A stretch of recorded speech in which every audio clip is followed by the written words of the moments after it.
In this guide, I'm going to clear out whether you can change club name on FC26 web app or not. Let's get started. Unfortunately, you cannot change your full FC26 club name using the web app because this is a built-in restriction. So if you're trying to complete a starter objective or rename your official club, you must log into the full game on your console or PC. Once you're in the Ultimate Team, there are two simple methods you can use. The first method is through the Foundation's objectives.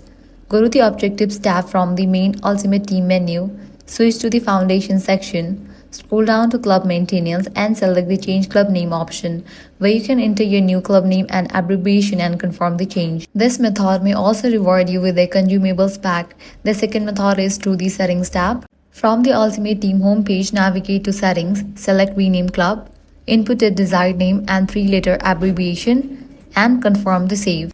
Using either of these in-game methods will successfully update your club name even if the web app does not allow it.